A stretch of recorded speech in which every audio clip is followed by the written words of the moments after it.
સમાજમાં બંધારણ લાવવાનું જો કામ કર્યું હોય તો જે તે વખત સદારામ બાપાએ જે શરૂઆત કરી અને આજે એના ભાગરૂપે આજે સમાજ ભેગો થયો છે.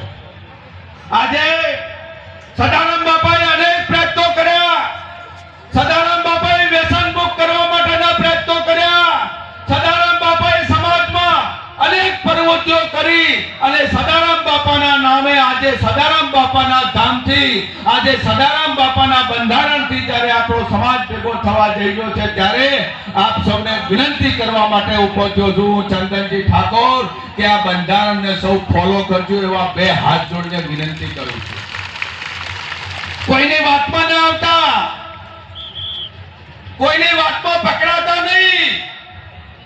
કોઈ સમાજમાં કોઈ એક બીજો ભેગો થાય, કોઈ પાર્ટી વાળો ભેગો થાય, બીજી પાર્ટી વાળો ભેગો થાય અને એ દાડે એમ કે મારે તો લગ્ન આવી રીતે કરવા છે, તે દાડે બે પાર્ટી વાળાને જતા કરજો પણ બંધારણને ના જતું કરતા એવી વિનંતી કરવા માટે આવ્યો. આજે આ સમાજ ધારે તે કરે છે.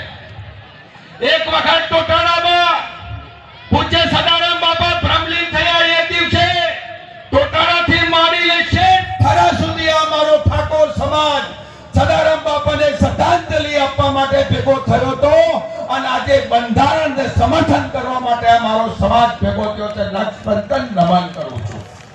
સમાજ આજે એક થઈ બંધારણને ફોલો કરી આપણા સમાજમાં આપણા સમાજને ખૂબ મોટો ફાયદો થવા જવાનો છે. ત્યારે આપણા સમાજમાં જે નાનામાં નાનો માણસ છે, ખેત મજૂર જે માણસ છે, નાની પ્રવૃત્તિ કરવાવાળો માણસ છે અને જે કોઈ મોટો વ્યક્તિ હોય એ બેના લગ્ન થતા હોય ત્યારે એકના લગ્ન ધામધૂમથી થતા હોય અને બીજાના લગ્ન સામાન્ય રીતે થતા હોય એ ભેદભાવ ના થાય એના માટેનું આ બંધારણ છે.